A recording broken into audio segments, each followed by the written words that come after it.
Assalamualaikum warahmatullahi wabarakatuh. Bismillahirrahmanirrahim. Halo pemirsa NU Online, kembali di program Menjadi Indonesia bersama saya Ivan Aulia Ahsan, pemimpin redaksi NU Online. Hari ini kita juga kedatangan tamu yang berasal dari negeri yang sangat jauh. Ya, tamu kita ini sudah 40 tahun ya, menghabiskan karir kesejarawanannya untuk meneliti Perang Jawa dan Pangeran Diponegoro. Tidak perlu saya perkenalkan, mungkin banyak pemirsa NU Online yang sudah kenal, Pak Peter Brian Ramsay Carey, atau biasa kita sebut Pak Peter Carey. Selamat datang Pak Peter Carey di program Menjadi Indonesia NU Online. Satu keistimewaan bagi saya. Oh ya, keistimewaan juga buat kami Pak Peter. Pak Peter, saya ditanya oleh banyak orang, ya. Ini saya kemudian ingat, pertanyaan ini membuat saya mengingat teman kita sejarawan David Riff, ya. Di mana-mana David Riff mengaku bahwa dia punya keponakan seorang bintang film besar, namanya Keanu Reeves. Keanu Reeves. Orang yang apik sekali sebab sangat sederhana dan sangat humble, ya, sangat humble sekali. Ya. Dan dia tidak mentontonkan diri sebagai seorang selebritis. Ya. Dan dia, David Riff mengklaim bahwa itu adalah keponakannya. Nah, teman-teman saya bertanya kepada saya, apa sebenarnya hubungan Pak Peter Carey dengan Mariah Carey? Nah, tapi tadi sudah saya tanya ya, ternyata tidak ada hubungan apa-apa. Sebenarnya Carey sangat terbiasa. Ya, di dalam bahasa Gaelic, Carey artinya hitam. Ya. Oke. Dan hitam artinya bahwa kita punya leluhur yang empu. Ya. Orang yang blacksmith. Oke. Ya, jadi marga Carey, O'Chara di dalam bahasa Irlandia adalah hitam. Ya. Artinya hitam dalam bahasa Gaelic. Ya. Nama pertama saya adalah Peter, dan itu artinya dalam bahasa Latin stone, ya, seperti Christ bilang, Tu es Pierre, et sur cette pierre je vais bâtir mon église. Ya. Jadi Peter Carey adalah Blackstone, Hajar Aswad, batu hitam. Oke. Ya. Pak Peter, saya di sini membawa beberapa buku yang ditulis oleh Pak Peter, ya. Tentu saja yang paling terkenal dan ini menjadi salah satu karya klasik bagi saya dalam sejarah Indonesia adalah Kuasa Ramalan, ya. Ini bukunya diterjemahkan dalam bahasa Indonesia menjadi 3 jilid, ya. Satu jilidnya adalah lampiran, ya. Satu jilid tersendiri adalah lampiran. Cukup penting. Kemudian ada beberapa buku lain, ya. Ada refleksi hidup beliau dan ditulis oleh teman-temannya. Kemudian ada semacam resume, ya. Semacam abridgment dari Kuasa Ramalan, yaitu Takdir, dan buku terbaru yang Pak Peter tulis bersama sejarawan Singapura, ya. Iya, sekarang di UII. Ya, sekarang di UII, ya. Faris M. Nur, dan kemudian ada buku tentang sisi lain Diponegoro. Nah, Pak Peter, seperti yang saya tadi katakan, menghabiskan karir 40 tahun sebagai sejarawan untuk menulis Diponegoro. Saya pikir jangan-jangan Pak Peter ini lebih serius menulis Diponegoro daripada Diponegoro menjalani hidupnya sendiri. Bagaimana ceritanya Pak Peter? Iya, sebenarnya saya sudah cerita banyak sekali, dan tapi ini singkat saja. Ya, agak singkat. Ya, saya adalah anak koloni, ya, sebab saya lahir dan dibesarkan 7 tahun pertama di Myanmar, di Yangon. Ayah saya adalah orang pengusaha yang hengkang kaki dari Myanmar pada 1955. Jadi saya menempuh satu pendidikan penuh di Inggris, ya, dari tahun 7, waktu saya berumur 7 tahun, April 55 sampai tamat di Oxford, ya. Pada Juni 69. Dan pada waktu saya tamat, saya sudah cerita bahwa saya tidak ranking 2 dan tidak ranking 1, jadi ada ujian lisan. Dan untuk menyiapkan ujian lisan, saya diundang oleh saya punya profesor di Balliol, Richard Cobb, seorang sejarawan cukup kenal dan cukup eksentrik tapi menyenangkan sekali, untuk menyiapkan ya seperti sekarang kita ada wawancara, di sana ada satu wawancara yang cukup seru, ya, cukup mengacak pada 11 orang. Jadi kita mempertimbangkan questions, dan tiba-tiba datang bergabung dengan kita sedang minum bir di pelataran di Balliol, adalah ketua badan penguji Jack Gallagher, ya. Dan dia adalah orang yang sangat luar biasa sebab dia pikir di luar kotak dari yang biasa, ya. Jadi dia tanya kepada saya, Bung, ini saya tidak akan membongkar rahasia, tapi kalau Bung bisa meyakinkan kita esok hari bahwa betul-betul mahir dan semua bidang, kamu bisa meraih satu ranking satu, ya, dan satu ranking first class honors degree, itu bisa dengan langsung ada salah satu ya beasiswa dari pemerintah, SSRC, Social Science Research Council grant, dan sumpamanya ada di dalam situasi seperti itu, ada first class honors dan ada research grant, akan memilih apa sebagai judul untuk membuat skripsi, disertasi S3, dan saya bilang itu gampang. Richard Cobb menginspirasi saya. Saya sangat senang sekali dengan period dari Revolusi Prancis. Jadi saya akan Revolusi Prancis saya akan ambil sebagai konteks, dan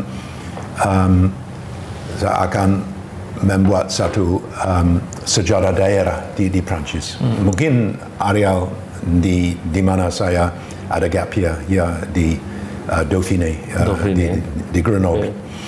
Dan Jack lihat kepada saya dan bilang, ya ini satu cita-cita yang mulia, tapi Bung jangan, ini terlalu padat, berbondong-bondong, banyak sejarawan, banyak peneliti melihat di dalam heksagon pengalaman daerah, tapi kalau Bung tertarik dengan Revolusi Prancis dan dampaknya, saya baru saja dari Den Haag, di mana saya lihat ya arsip dari Daendels, ya, bagaimana seorang Daendels, ya, dan saya saran ambil Pulau Jawa sebagai laboratorium dari dampak Revolusi Prancis, sebab Daendels seorang marskalk, bukan Prancis tapi Belanda, dan tidak diangkat oleh Napoleon tapi diangkat oleh adik Napoleon, Raja Louis, datang ke sini untuk mendobrak sistem VOC dan mulai dari nol, ya,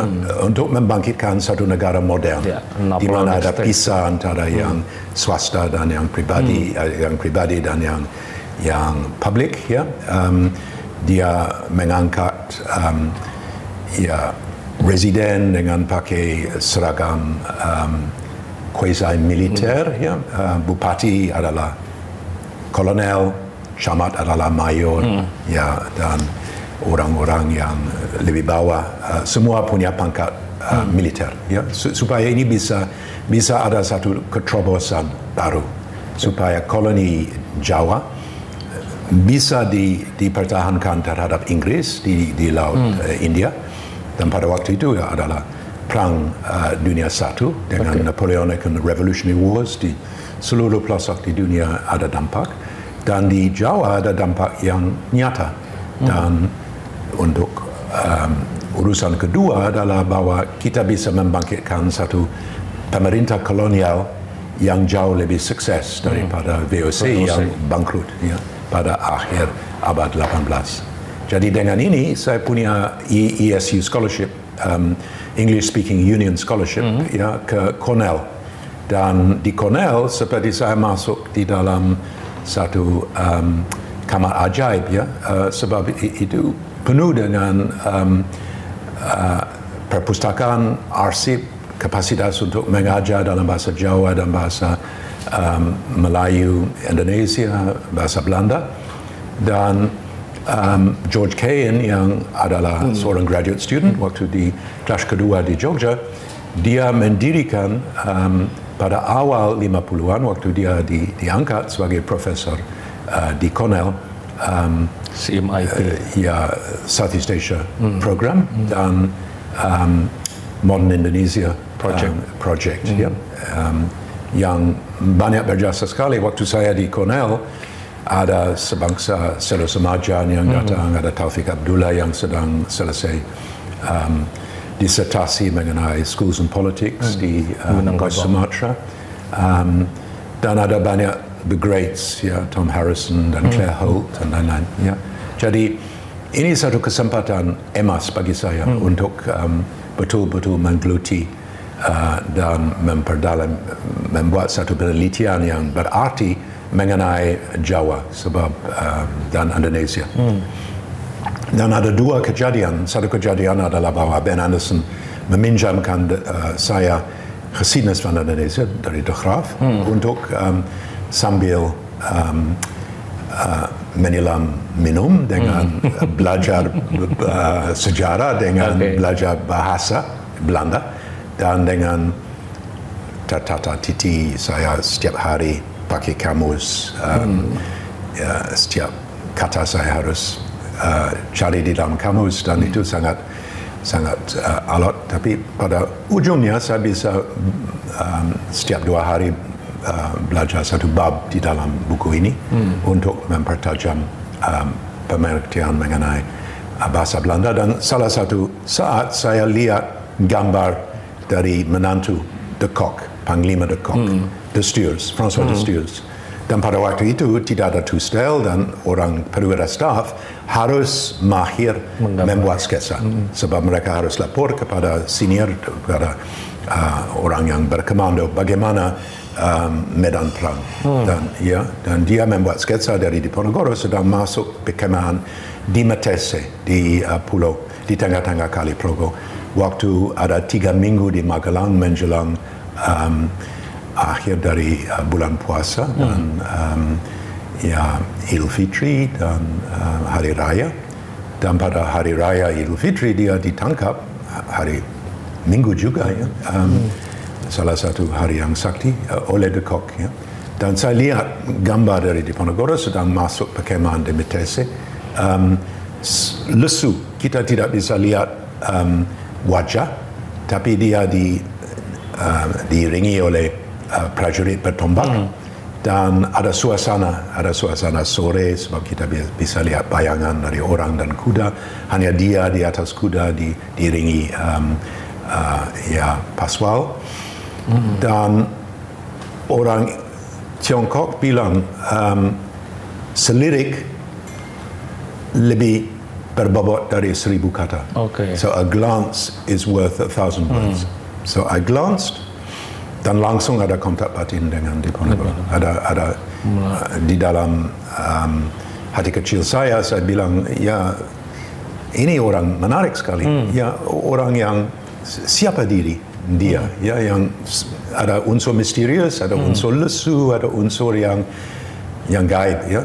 Dan saya ambil keputusan saat itu di Olin Library pada bulan Desember 1969 untuk ambil Diponegoro sebagai figur transisi untuk skripsi disertasi saya, ya, dari tatanan lama di Prancis kepada waktu revolusi Prancis dan Napoleon, ya. Dan dia mengalami semua, dan juga saya menghiraukan apa yang diberitahu oleh Jack Gallagher. Dan ada satu eureka moment ketiga waktu saya ke Mardi Gras di New Orleans, dan saya lihat di dermaga di New Orleans ada kapal uap yang berdayung, Mississippi paddle steamers, bahwa di dermaga ada satu areal khusus dikhususkan untuk Jakarta Lloyd. Dan di atas dermaga itu dengan huruf yang setinggi satu gedung ada Jakarta Lloyd. Dan saya pikir, wah, ini menarik juga ya. Ada Diponegoro, ada Jakarta, dan sekarang ada Jakarta Lloyd. Saya akan ambil kesempatan untuk mengunjungi Indonesia pakai kapal barang Jakarta Lloyd, SS Samratulangi. Dan waktu saya pulang ke Ithaca, saya hubungi Kane, adalah ketua dari badan supervisory board saya sebagai calon PhD, dan saya bilang saya tergiur untuk naik kapal Jakarta Lloyd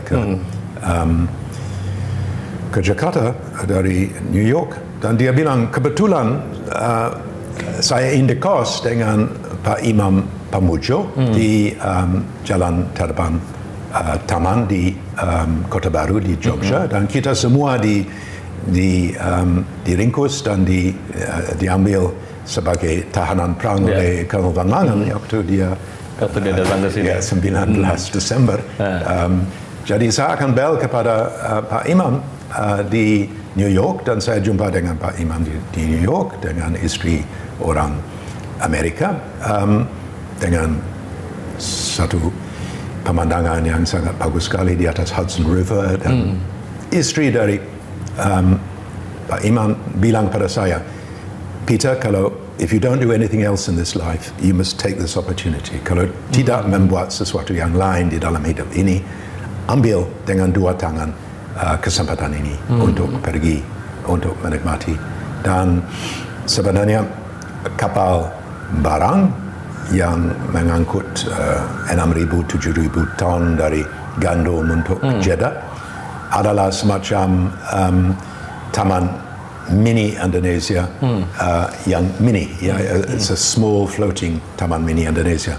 Ada laut lepas dan ada kapal, dan semua dari nakoda orang Minang, first officer orang Ambon, kepada second officer orang dari Bandung, dan kepala mesin orang Jawa yang tulen.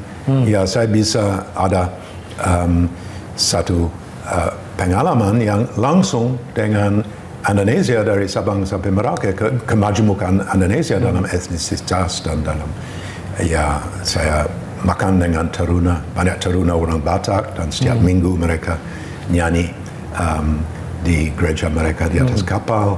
Jadi satu pengalaman yang sangat langka sekali, dan oleh sebab Suez dibekukan oleh perang 6 hari. Yang bukan Yom Kippur, tapi yang sebelumnya. Kita harus lewat Afrika Selatan sampai ke Jeddah, dan di Jeddah kita 2 minggu di Jeddah untuk offload, dan ada banyak yang umrah ke Mekah pada waktu itu. Dan saat itu saya punya pengalaman yang menarik, sebab itu seperti saya melayar pada saat abad 18. Ada 6 minggu sampai bisa ke Indonesia, dan kita punya salah satu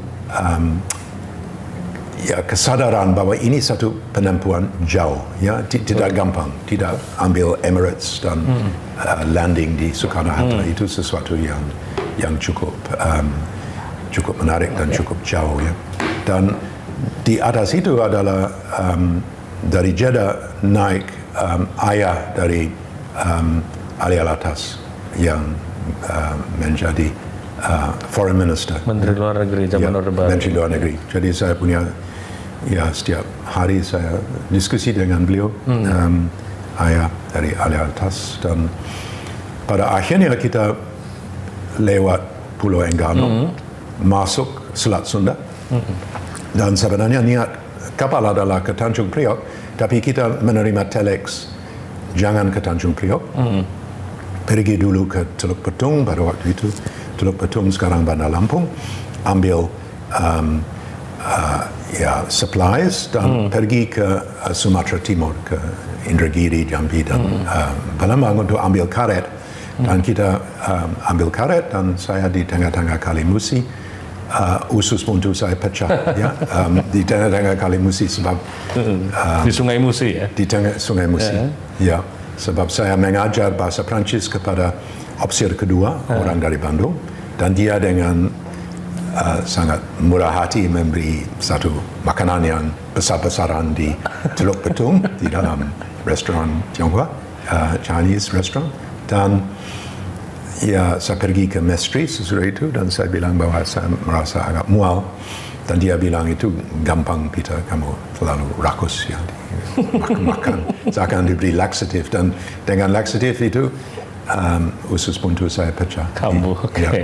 Jadi seperti salah satu, it's a journey, salah satu pelayaran, salah satu perjalanan, tapi juga ada unsur mythis dari journey, sebab ada 7,000 ton dari gandum untuk Jeddah, ada semacam malapetaka besar sebab saya di Caritas, Rumah Sakit Caritas di Palembang harus mempertahankan hidup sesudah dioperasi, dan sebenarnya ada acute peritonitis, jadi saya hampir harus meninggal untuk mencapai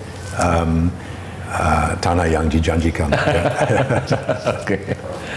Oh ya, ini saya bawa juga ini guru Pak Peter yang tadi disebutkan, Richard Cobb. Ini saya bawa dua bukunya. Ya, ini buku ini yang salah satu yang paling terkenal ya dari bukunya Pak Richard, The Police and the People. Ya, The Police and the People. Ini dulu yang merekomendasikan saya adalah Pak Ong Hok Ham. Ya, dan saya meminjam bukunya untuk memfotokopi. Oh, alright. Karena di sini pasti tidak ada 18 tahun lalu Pak Ong Hok Ham. Ini yang dicetak terbaru oleh penerbit Penguin ya. French and German, German and French. Ya, saya kenal. Ya. Kalau ini bukan fotokopian, Pak Peter. Apa? Kalau yang ini bukan fotokopian. Ya, that's good. Oke. Richard Cobb ini juga terkenal sebagai sejarawan yang eksentrik ya. Iya. Ternyata tapi sangat jeli. Dia lihat dari akar rumput dan bisa masuk di dalam otak wong cilik ya. Betul. Nah, Pak Peter. Iya.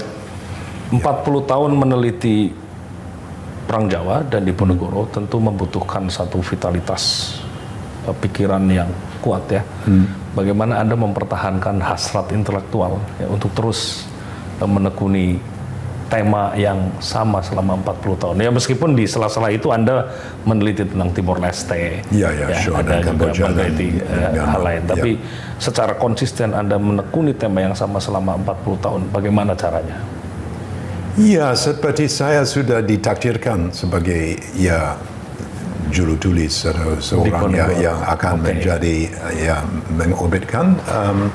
Saya belum bisa menjelaskan bagaimana secara yang tidak formal tapi secara yang agak gaib ini seperti ditakdirkan, tapi ada beberapa tanda-tanda bagi saya yang sudah jelas. Ada ini jalur yang this is meant, this is what you're supposed to do.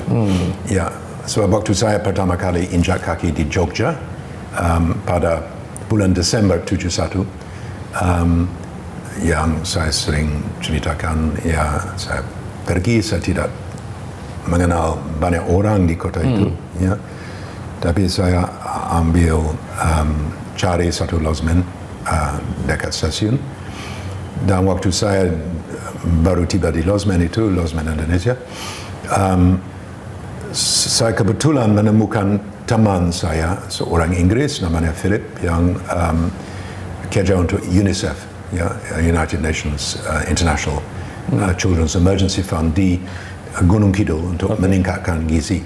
Dan dia bilang kepada saya, ayo kita akan nonton wayang wong, wayang orang malam ini. Dan dia tidak begitu hafal mau kemana, dia punya alamat, tapi saya naik ramai-ramai, kita naik becak dan kita pergi ke areal dari barat, daya dari barat laut dari Jogja, dan jarak cukup jauh melalui sawah. Pada waktu itu masih dikelilingi sawah Jogja, dan pada akhirnya kita masuk ke pelataran dan pendopo di mana ada wayang wong, dan pelataran dan pendopo kebetulan ada di Tegarejo, di tempat kediaman Diponegoro yang dibakar habis oleh Belanda pada 20 Juli 1825, dan tahun depan 200 tahun sejak Perang Jawa jadi seperti saya dipanggil untuk sowan di dalam dua jam di dalam satu kota yang saya tidak kenal orang. Sebenarnya langsung seperti saya harus menghadap, dan ada sesuatu yang tidak mengancam. It was not threatening. It was ada sesuatu yang elok. It was elegant. Dan seperti saya diberi berkah atau saya menghadap dengan roh Diponegoro di dalam bekas kediaman. Dan waktu saya diberi satu tempat untuk jangka waktu panjang di Jogja, saya ditempatkan di salah satu pavilion di Tejokusuman, di Tejokusuman, sebab teman saya, Ibu Kusuma Broto, adalah istri dari anak dari Gusti Tejo, Bendoro Mas Kusuma Broto, dan dia bilang dengan murah hati, silakan ambil pavilion ini selama dibutuhkan. Dan ada beberapa peristiwa yang membuat tidak nyaman situasi, dan pada akhirnya saya panggil seorang Helderzin, seorang yang dukun. Bukan dukun, still a very young man, educated, tapi dia punya kelebihan, dia cendera ke 6, ke 7, ke 8, dan langsung masuk di dalam sfer di mana dia bisa ada bicara langsung kepada orang-orang yang makhluk gaib, dan dia menanya mengapa ada peristiwa yang begitu majemuk seperti ini, yang ada jatuh sakit Peter, dan ada pembantu yang curi sepeda motor dan rusak bersneling, dan ada tustel yang diambil, dan ada banyak macam-macam yang membuat retak dari komunitas. Dan kebetulan menurut sang Helderzin, sang orang yang punya kelebihan itu, orang yang menjadi pembawa Rekso dari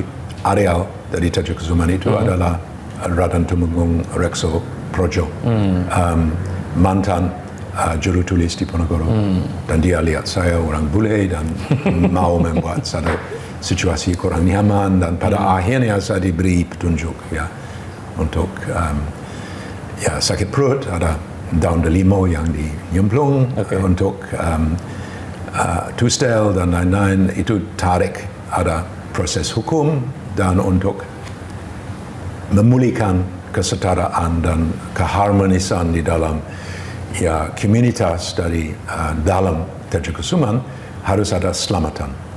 Dan dengan menjalankan 3 petunjuk ini, sesudah itu tidak terjadi apa-apa, tidak ada aman-aman saja. Tapi ini ada 2 petunjuk, ada satu Tegarejo dan ada satu di Tejokusuman yang bukan kebetulan. Dan untuk mempertahankan aktivitas saya punya kesempatan yang emas untuk pergi ke Jawa dalam jangka waktu cukup panjang, 2,5 tahun. Emas lagi, 76 sampai 77 saya bisa tinggal di rumah dinas dari paman dari istri saya yang bekas wakil komandan Cakrabirawa, Kolonel Ali Ibram. Dan saya bisa hampir dengan jalan ke Harmoni dan bisa langsung ke jalan Gajah Mada Arsip Nasional 111, bekas gedung Renier de Klerk. Dan saya bisa kumpulkan 2,000 halaman dari catatan di dalam arsip, dan saya punya Pak Sundoyo yang banyak menolong saya di arsip. Seperti saya punya arsiparis pribadi, setiap hari saya pergi ke sana. Jadi saya banyak didukung oleh wong cilik di sini yang encourage me. Dan pada akhirnya saya pulang ke Oxford. Oxford sama sekali tidak menghiraukan Indonesia atau Asia Tenggara, tapi itu kesempatan yang cukup well positioned. Dan pada akhirnya saya ambil kesempatan untuk datang ke sini 2008, take early retirement, ambil pensiun muda, dan datang ke sini supaya semua buku seperti ini, dan sebenarnya buku ini jauh lebih bagus daripada buku asli, yang sebab kita punya Parakitri Simbolon, punya salah satu bahasa yang elok sekali, bahasa Melayu dari Sumatera Utara, dan dia bisa menerjemahkan dengan sangat teliti sekali dan sangat ya saya menambah cukup banyak informasi mengenai Kiai Mojo dan lain-lain.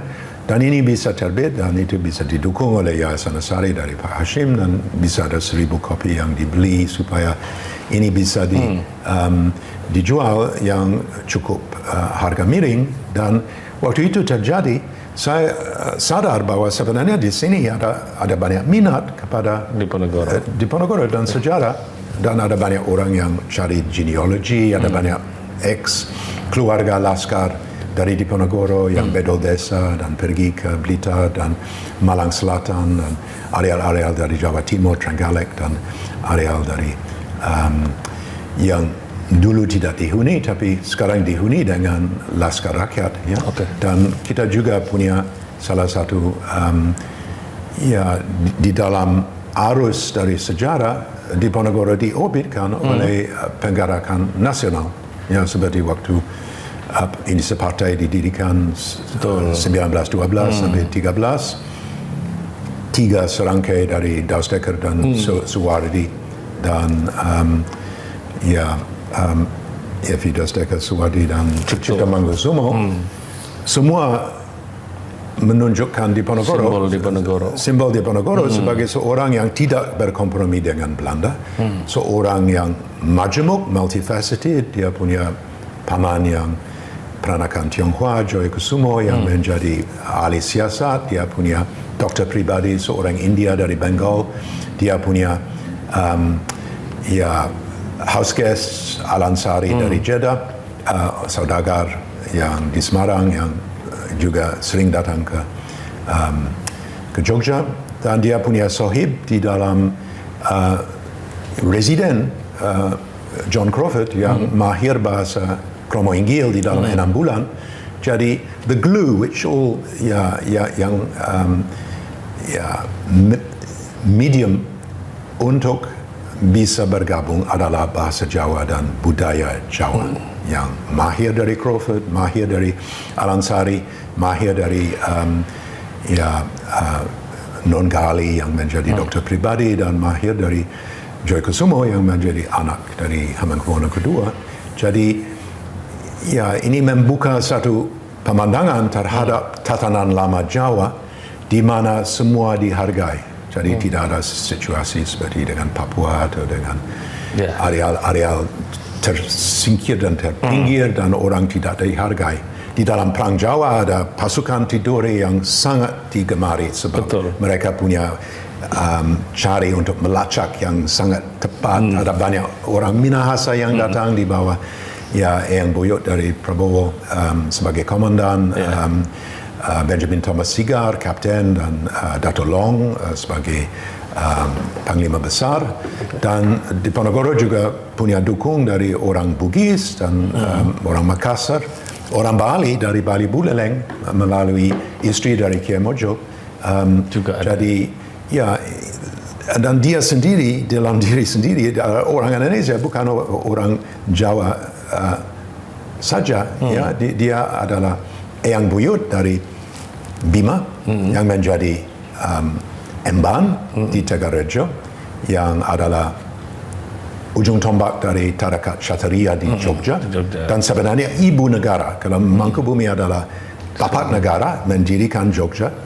Ratu Ageng, dulu Ratu Kedipaten, dari Majanjati, anak dari Kiai Diopariyudo, seorang kiai yang sangat terpandang, menjadi salah satu panutan untuk dunia sufi Islam Jogja. Pada saat itu. Ya, Kshatriya. Jadi ya, saya merasa yang mendorong saya adalah seperti ini. Ya, saya diundang di sini. You want to know about Diponegoro. You want to know about seluk-beluk dari hidup seorang batu hitam yang menjadi amanuensis. Ya. Pak Peter, salah satu kelompok ya yang mendukung Diponegoro di dalam Perang Jawa, selain yang tadi Anda sebutkan ada pasukan-pasukan dari berbagai wilayah di Indonesia, adalah kaum santri, jaringan santri di Jawa bagian selatan ya. Bagaimana bisa Diponegoro membentuk jaringan santri yang kuat dan kemudian Pak kaum santri ini percaya untuk mendukung Diponegoro dalam Perang Jawa? Ya, Saya kira ada 3 hal ya. Pertama, Diponegoro adalah orang yang agak spesial ya, sebab dia lahir anak dari seorang calon sultan pada waktu itu, Putra Mahkota yang menjadi sultan ketiga. Anak sulung, walaupun dari Garwa Ampian, bukan dari Permaisuri. Dan dia ditakdirkan dan sudah secara gaib oleh Mangkubumi bisa melihat masa depan. Dan dia waktu masih bayi merah, baru lahir, cicit pertama dari Mangkubumi, dia dipanggil untuk dibawa ke dalam areal pribadi dari Sultan di Keraton Proboyekso, dan Mangkubumi angkat ya melihat wajah dan ya dengan Pancendra ke-6, ke-7, ke-8 ya menilai bagaimana lakon dari hidup ini ya. Dan dia menoleh bukan ke ibunda yang masih 15 tahun dari Sukoharjo, tapi dari Permaisuri, Ratu Ageng, waktu itu Ratu Kadipaten, dan bilang, Bok Ratu, ya, Bok Ratu bukan seorang Bendoro sebab dia anak kiai, jagalah baik-baik anak ini, sebab nanti kelak bayi ini akan ada lakon ingkang lui gede. Dia akan membawa lebih banyak rusak kepada Belanda daripada saya sendiri waktu Perang Gianti, nanging wekasan walahu alam. Jadi dia seperti dititip di dalam pelukan dari Eyang Buyut yang notabene adalah ujung tombak dari Syataria di Jogja, dan waktu suami meninggal dia hengkang kaki dari Jogja, dan dengan warisan yang dia memperoleh dari ibunda yang Nyai Deproyudo, dia ada tanah yang di areal barat timur Jogja, yang dia membuka tanah dulu Tegal, belakangan sawah yang sangat makmur, untuk mendirikan salah satu kediaman yang 1 jam jalan dari keraton, namanya Tegalrejo. Tegal yang menjadi makmur. Ya. Dan di sana, di Diponegoro, waktu 7 tahun, diangkat dari keputren dan dibawa dengan Ratu Ageng, dan digembleng di dalam pelajaran dari tasawuf dan pelajaran dari tarikat Syataria, dan hanya setengah jam jalan dari Tegalrejo ada Melangi, ya, pesantren Melangi, di mana ada seorang guru tasawuf yang sangat terkenal yang namanya Kiai Taptozani, yang membuat terjemahan dari Sirat Al-Mustaqim, The Straight Path, dalam bahasa Jawa. Ya? Dan dia sangat tersohor, sangat terkenal, dan dia adalah salah satu dari, ya, di Diponegoro ada semacam santri lelono, ya, dia pergi ke banyak sekali tempat-tempat yang seperti Dadapan atau Kasongan atau Pelosok Kuning atau yang menjadi Patok Negari. Dan Tegalrejo sendiri menjadi salah satu meeting place, ya, salah satu simpang jalan untuk orang-orang santri lelono dan untuk orang ulama yang datang, sebab ibu negara Ratu Ageng pada waktu itu adalah seorang yang tersohor, ya, terkenal, dan dari semua areal dan lebih jauh, bukan hanya di Negara Agung, areal dekat sekali dengan Jogja, tapi lebih jauh lagi ke areal dari Ungaran dan Boyolali dan Telanggu. Diponegoro bilang bahwa saat dari Residen Nahas antara 1816 dan 22, saya jalan kaki dari Tegalrejo cari anak saya, anak sulung, Pangeran Diponegoro muda, yang sedang raib. Ya, dia santri lelono seperti saya, dan dia sedang raib, dan saya mendapatkan dia di pesantren dari Kiai Mojo, ya, dekat antara Delanggu dan Boyolali, di areal Pajang.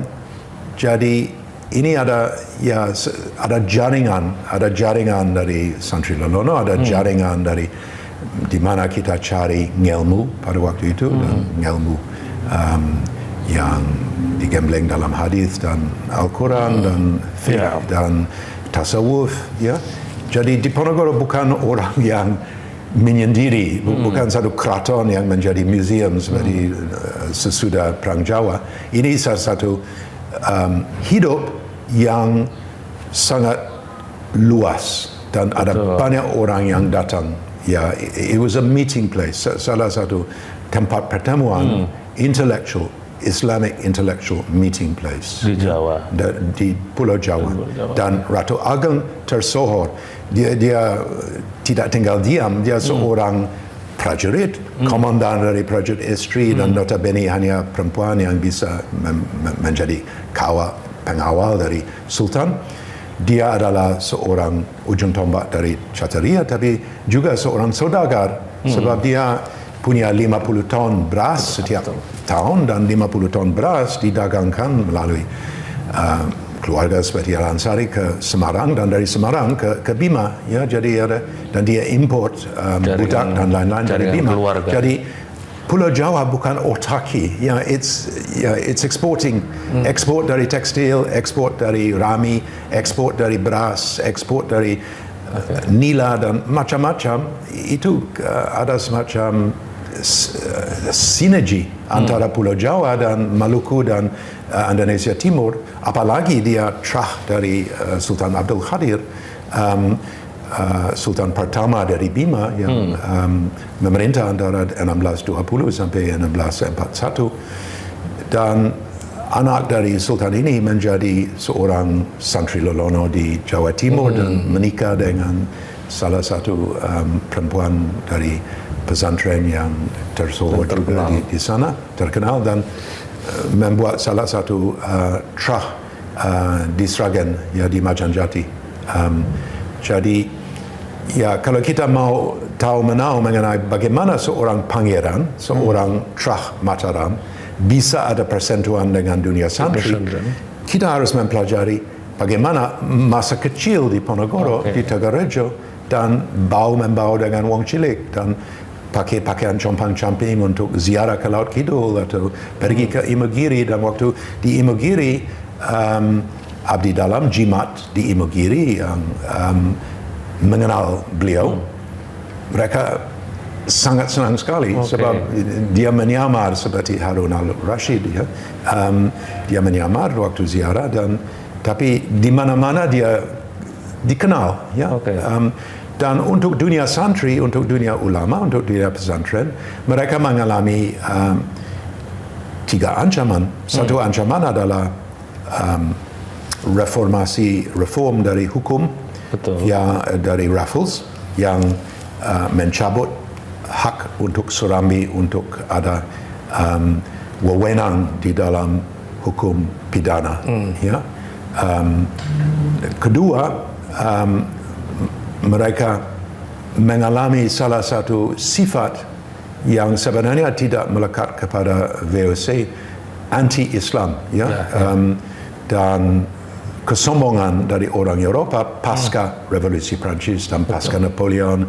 Dulu waktu kita datang ke sini, ya, kita mengemis, ya, seperti Cornelis de Houtman. Waktu Cornelis de Houtman berdampak di Banten, Banten terkenal di Inggris sebagai salah satu kesultanan yang sangat solid dan sangat kaya, as rich as the Sultan of Banten, masuk di dalam khazanah dari plays of Shakespeare.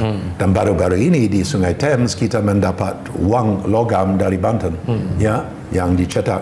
Di Banten ada 2 duta yang dikirim ke istana dari Queen Elizabeth dan King James. Salah satu meninggal dan dikuburkan di St. James's Park, ya. Jadi ya, ini satu negara dongeng, ya, pada waktu itu. Dan orang sepele, 55% dari GDP dunia adalah 2 negara, India dan Tiongkok. Waktu Albuquerque menaklukkan Malacca, 300,000 orang di Malacca majemuk, ada kampung Coromandel, ada kampung Kling, ada kampung Jawa, ada kampung Pekojan dan lain-lain. London pada waktu itu, Henry VII's London, hanya 50,000 orang. 50,000. Jadi 6,000 kali lebih besar. Betul. Ya? Jadi mengalami kesombongan dan keangkuhan dan niat yang sangat rakus dari Belanda yang pulang ke Pulau Jawa sesudah Perang Napoleon. Dampak dari sifat ini, dampak dari sifat yang congkak itu ada dampak kepada dunia santri. Sebab santri dicap sebagai ujung tombak dari resistensi kepada sistem kolonial baru. Dan ketiga, ada satu kebodohan atau kebijakan yang sangat ngawur dari Belanda untuk mengambil alih, sudah diambil alih oleh Inggris, tapi untuk sangat diperberatkan di dalam taraf dari pajak semua bandar tol, ya, dan semua bandar tol diambil alih. Bandar tol beranak pinak dengan Selaran dan dengan bandar kecil. Jadi sumpamanya saya datang ke sini PBNU dari Sepang Utara, saya harus melewat mungkin beberapa 20 tol, ya, dan sudah uangnya habis ya, hanya untuk datang ke sini. Dan orang yang menjadi bandar adalah orang Tiongkok, bukan peranakan seperti di Lasem dan Rembang, tapi orang yang baru-baru datang dari Guangdong dan Fujian. Jadi ini mempererat salah satu problem antar etnis dan juga membuat dari desa, dunia pedesaan menjelang Perang Jawa satu tong mesiu. Ya? Dan tong mesiu itu dialami oleh orang santri sebab Kiai Mojo punya baderan, punya Mojo sendiri dan punya salah satu tempat dekat Imogiri, dia punya tanah yang luas dan dia juga kena dampak dari kebijakan Belanda yang sangat ngawur dengan bandar tol. Dia kena dampak dari cara untuk bertindak terhadap orang-orang ulama yang terkemuka seperti guru dari Mangkubumi yang disergap di dalam dia punya pesantren dan dikirim ke pengasingan dan hilang ingatan. Jadi semua ini bertumpuk-tumpuk dan menjadi salah satu ada unsur sosioekonomi, ada unsur agamis, ada unsur budaya. Sebenarnya Perang Jawa bisa dijawab di dalam 3 kata Inggris. I want respect. Saya persoalan dignity, ingin martabat saya dihargai. Di dalam semua bidang. Pakaian Jawa. Waktu ada tahanan perang Belanda, mereka harus memakai sorjan dan belangkon dan kain. Bahasa, kita tidak mau menghiraukan bahasa Melayu yang compang-camping, yang dianggap rendah waktu itu. Pasar Melayu bukan diangkat oleh seorang Para Kitri Simbolon atau seorang Habe Yasin, dan juga budaya yang dirampas Inggris seperti semua manuskrip, prasasti, sangguran dan pucangan, dan kita mau dihargai sebagai seperti pada ujung perang Diponegoro memberi 3 pilihan kepada Belanda. Pilihan pertama adalah hengkang kaki dari Pulau Jawa. Tapi kita hidup di dalam satu dunia global dan pasti kita masih teman. We're still going to remain friends. Teman dagang, Ingat waktu Inggris kehilangan 13 koloni di Amerika dan menjadi Republik Mandiri pada 1776. Di dalam hitungan 20 tahun sejak merdeka dari sudah akrab lagi. 10 kali lipat perdagangan antara Pulau Inggris dan Amerika Utara. Jadi ini gambar dari Diponegoro. Kedua, sumpamanya mau tinggal sebagai orang Kristen, seorang bule di Pulau Jawa, silakan. Kita akan menyediakan 2 kota di pasisir. Satu adalah Batavia, satu yang lain adalah Semarang. Kamu bisa mendekam di sana, bisa ada sekolah, bisa ada gereja Belenduk, ya gereja Belenduk ada lain-lain. Silakan, ya. Tapi ada 2 syarat dengan syarat kedua itu. Pertama, kalau mau beli produk dari Jawa, rami, katun, nila, apapun, harus bayar pasar internasional untuk itu. Bukan harga yang beli yang murah dan jual 10 kali lipat di pasar Eropa. Dan kedua, seumpamanya sewa kavling di Semarang atau Batavia, di mana Sultan Banten juga punya rumah kedua dan ya ada orang dari Makassar, harus bayar yang patut untuk pasaran. If you can accept those two, kalau bisa menerima, silakan. Atau yang ketiga, masuk Islam. Kalau masuk Islam, kita naikkan pangkat sivil dan militer. Ya, ini kita akan seperti pada waktu abad 17 dengan Sultan Agung, ada orang Portugis yang ada orang Belanda yang ditangkap dan masuk Islam. Mereka sering menjadi seorang ya jurutaman atau lain-lain yang punya pangkat di dalam keraton. Jadi ya dunia santri pertama ada hubungan dengan Diponegoro sebab dia punya latar belakang yang luar biasa, yang spesial. Kedua, mereka mengalami dengan langsung tindak cara curang dari Belanda. Ya, mengelola sistem perpajakan dan sistem yang membuat bahwa dunia pedesaan betul-betul tong mesiu. Ya. Dan ketiga, waktu Diponegoro mandat sebagai seorang kraman, seorang yang memberontak di dalam pikiran Belanda, tapi sebenarnya layak, sangat layak, 1000 kali layak untuk membela orang Jawa. Dia mandat sebagai seorang ratu adil. Bukan sebagai orang yang merebut takhta, tidak seperti Perang Gianti di mana pada ujungnya ada Raja Masai menjadi Adipati Mangkunegoro atau Mangkubumi bisa mendirikan salah satu keraton baru di atas satu tempat perziarahan untuk Sultan Sunan di Solo, Jogja, tempat yang arti dalam bahasa Sanskerta patut, ya. Itu bukan seperti itu. Ya, dia di dalam surat tugasnya ada bangun luhur agami Islam wontening tanah Jawa sedoyo. Ya. Artinya Diponegoro saat itu dianggap sebagai representasi Islam. Iya, representasi Islam, dan dia panggil, ya, dia punya satu, ya, dia punya beberapa wangsit pengalaman gaib. Salah satu adalah dia bertemu di Gunung Rasamuni, di areal dari foothills dari Gunung Kidul, Ratu Adil. Dan Ratu Adil berpakaian jubah dan serban dan memberitahu bahwa amanat Anda untuk perang yang kamu akan memimpin di Pulau Jawa adalah perang yang untuk membersihkan noda-noda dari untuk mengangkat tatanan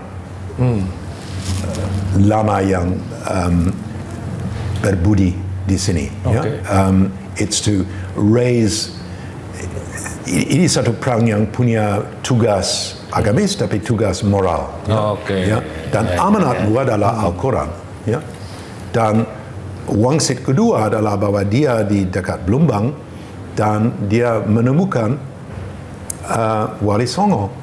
Dan Wali Songo dia bergabung dengan dia diberi petugas 2 kali pada ujung bulan puasa, Mei 1825 dan Mei 1824. Dan itu ada deskripsi yang sangat hidup di dalam ini, dan Ya, jadi dia seperti takdir dari hidup. Dia sudah ziarah ke Laut Kidul, bertemu dengan ya Sang Ratu Kidul, tapi juga dengan Kalijogo, Sunan Kalijogo, ada ya wangsit dari Mangkubumi, ada macam-macam. Dia sudah bisa meletakkan diri di dalam arus dari sejarah modern Jawa.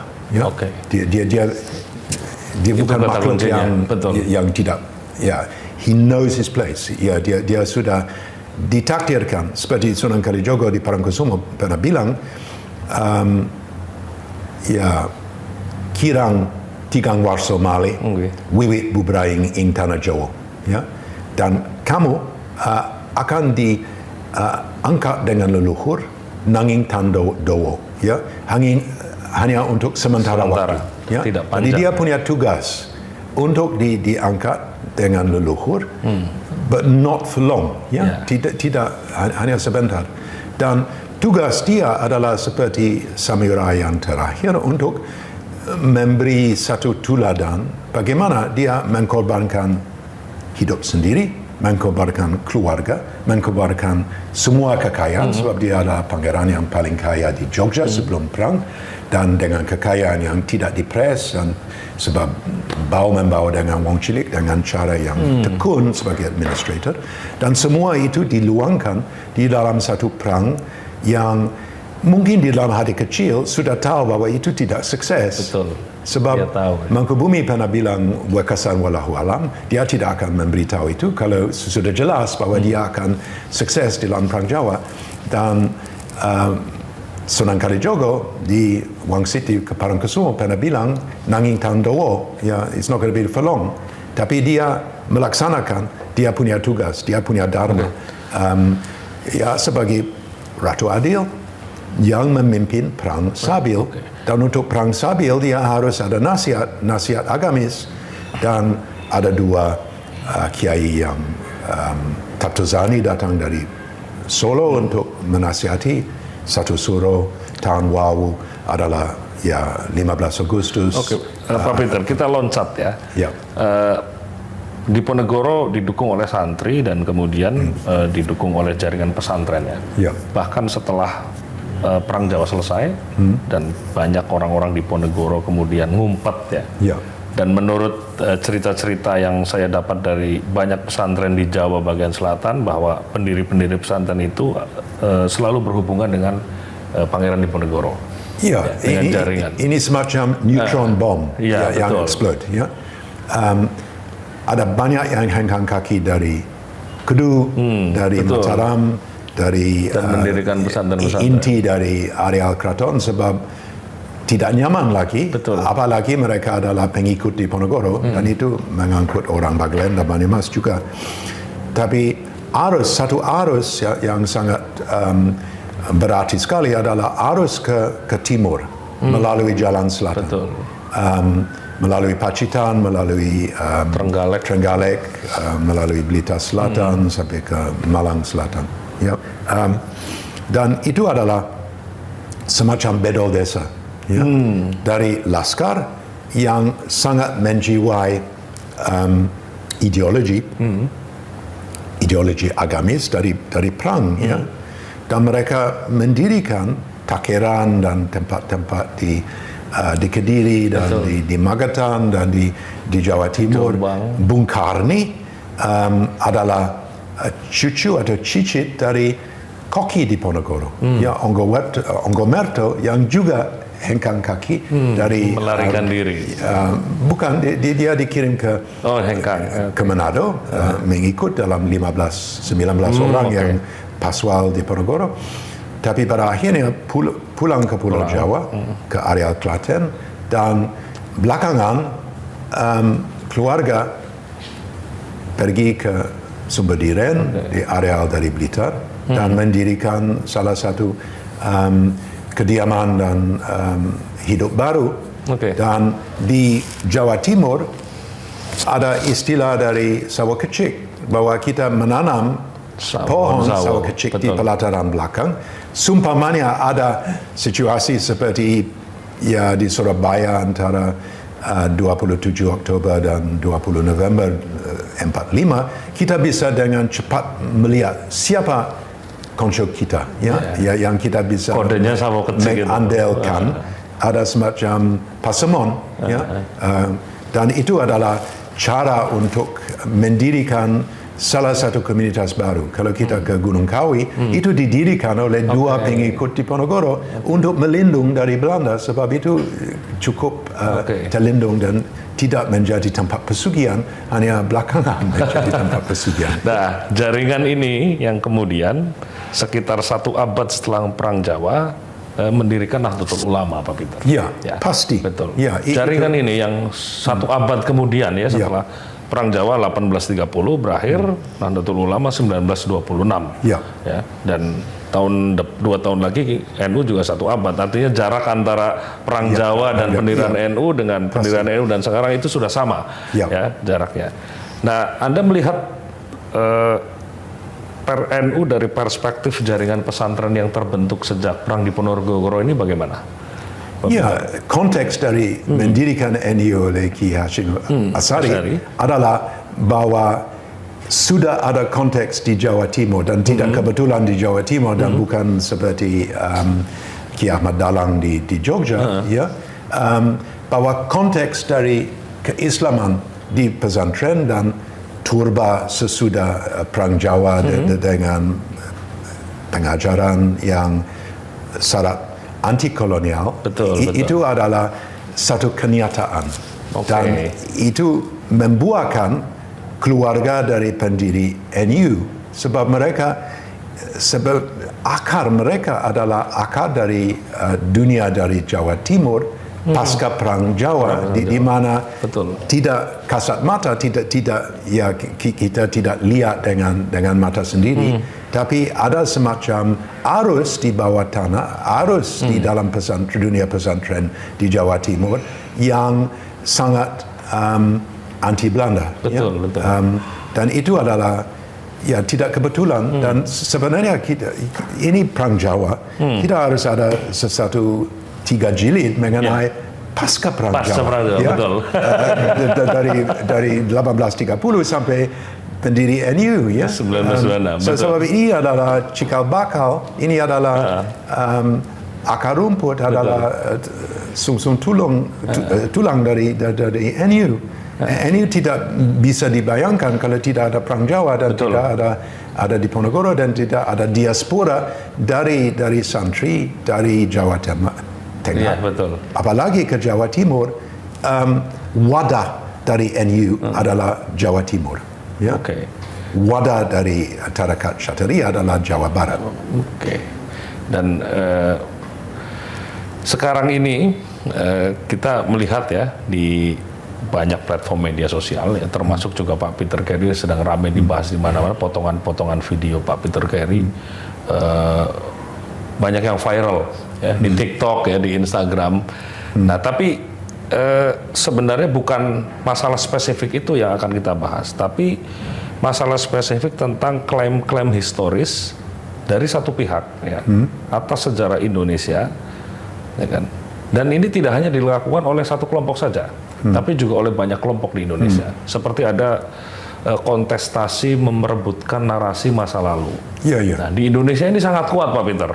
Sangat kuat. Itu bisa dimengerti. Saya mau memperbaiki. Ini fenomena apa sebenarnya, Pak Peter, kalau dalam kacamata Anda sebagai historian, Saya kira ada keabsahan dari sejarawan Indonesia. Tugas mereka adalah membuat buku yang majemuk mengenai NU, atau ini ada PR kita. Jadi ada isu dari bahwa di dalam khayal umum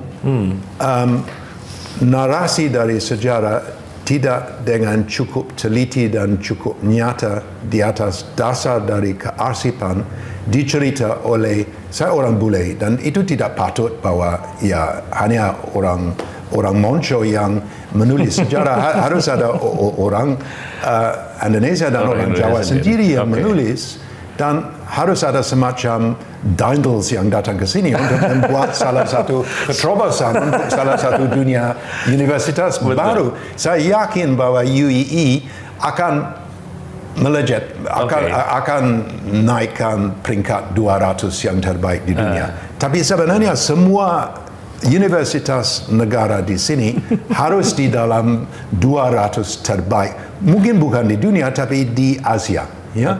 Supaya kita bisa membuahkan salah satu gudang sejarawan yang disupport, ada cultural support. Ya?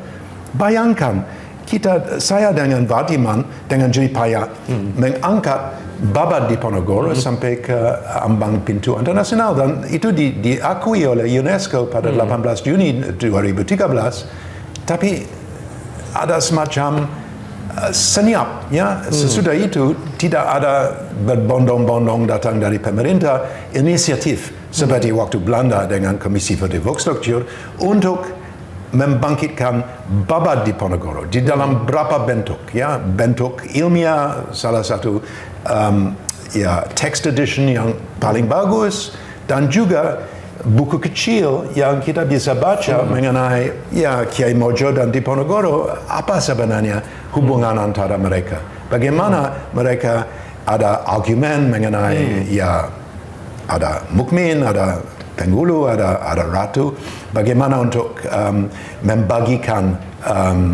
wewenang eksekutif, berdasarkan pengertian dari Diponegoro dan Kiai Mojo mengenai sejarah dari wali Sunan Kudus atau Sunan Giri, ya. Dan ini harus lumrah, ya. Betul. Saya sebagai seorang Inggris, saya lahir di Myanmar, saya hanya 14 tahun di Inggris, tapi saya seperti dibombardir dengan semua puncak-puncak dari sastra dan lain-lain. Jadi di dalam benak otak saya ada Shakespeare. I mean, I know what Shakespeare said about Sultan Banten, ya. Harus sama di sini, ya. You need to have in the public domain. Harus di dalam ranah umum semua teks-teks yang luar biasa, ya. Empu Tantular atau Sutarsomo atau ada 5-6 kemenangan di UNESCO. The VOC Archives sebenarnya harus online, semua VOC Archives. Ada Empu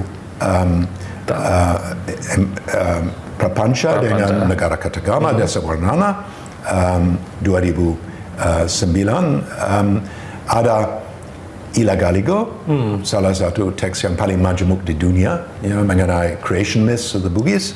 Ada Babad Diponegoro 2013. Ada Asia Africa, the Asia Africa Conference di Bandung, dan semua yang dibuahkan dari itu. Dan belakangan ada Panji, Cipta Panji di Jawa Timur sangat digemari. Dan semua itu harus, you need to make these available. So you need to have a reform, a fundamental reform of your universities, supaya orang betul-betul bisa diarahkan kepada salah satu penelitian yang didukung oleh khayal umum.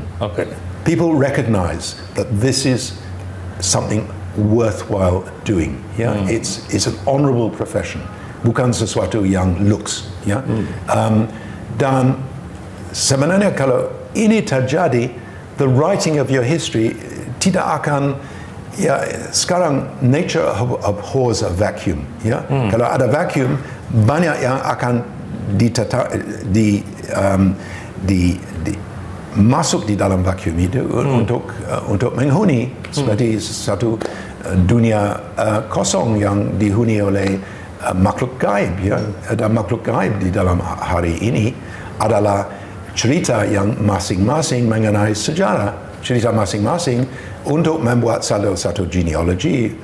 Subodiningrat sebagai orang Arab, Diponegoro sebagai orang Arab, yang sebenarnya kalau sudah mutlak kita punya satu sejarah yang sudah ada sumbangan, ada banyak sungai dan ada banyak kali kecil yang memperkayakan khazanah dari pengetahuan kita mengenai sejarah dan asal-usul kita, di dalam sejarah, seperti PBNU, NU, didirikan NU, bagaimana latar belakang dari Perang Jawa, siapa Diponegoro, siapa jenis dari keislaman Diponegoro, primbon yang dia tulis di dalam pengasingan di Makassar sebagai guru tasawuf. Ini sudah lama diterjemahkan di dalam bahasa Indonesia. Semua semua siap saji. We can go to a bookstore. Saya bisa pulang naik kereta api Commuter Line dan ada bookstore di stasiun Tanah Abang. Saya bisa satu buku kecil yang saya bisa baca di atas kereta api. So you need it's got to be. Bayangkan seperti penerbit Penguin di Inggris. Menerbitkan naskah-naskah lama. Menghilangkan rasa minderwadik. Harus ada semacam inferiority complex. Sesuatu yang betul-betul membuat orang pede. Pede dalam macam-macam budaya yang memperkaya, which actually enriches the whole. Tidak ada satu budaya saja. Ada budaya dari NU, ada budaya mungkin dari orang India di sini, dari Sindh dan Bengal. Ada budaya dari orang Hadrami yang datang ke sini yang banyak menyumbangkan sesuatu. Uthman bin Yahya yang menjadi mufti besar dari Batavia, teman dari suku Granye. Ada budaya dari peranakan Tionghoa yang sampun mancing agami Sedoyo waktu di Perang Jawa. Ada kapiten peranakan di sini di Batavia sampai 1826. Ada masjid peranakan. Dan ada kapitan Islam di Madura misalnya. Ada kapitan Islam. Jadi kita harus menghargai bahwa ada banyak macam warisan dan semua warisan diberkahi dengan salah satu sejarah yang valid. Dan jadi tidak berdasarkan klaim semata. Kalau tidak klaim semata, orang Inggris kejam, sangat kejam. Mereka membakar, bumi hanguskan kediaman dari Panglima, tapi tidak bodoh. Mereka tidak akan membiarkan seorang Sumadiningrat berkeliaran di Pulau Jawa sesudah fajar dari 20 Juni 1812. I mean, they're not stupid. They're not going to allow. Mereka tidak akan membuat dispatches 5 halaman besar di dalam Java Government Gazette dari 4 Juli 1812 kalau mereka membiarkan ngawur seorang panglima seperti Sudirman bisa mangkir ke Pacitan. Tidak masuk akal. Jadi seumpamanya Anda punya segudang arsip dan segudang genealogi dan segudang bukti untuk mendukung klaim, silakan. Membuka itu untuk sejarawan. Supaya mereka bisa kerjakan dan kita bisa ada satu sejarah baru.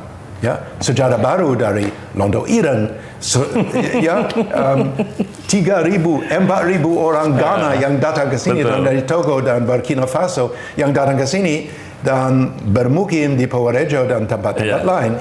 Sampai sekarang masih ada keturunan. Ini satu negara yang seperti pelangi, banyak warna-warna dan kita harus merayakan semua warna. There's no one story to tell. Apalagi kalau story itu syarat dengan kepentingan pribadi. Terima kasih Pak Peter, terima kasih banyak. Sebuah diskusi yang sangat menarik hari ini.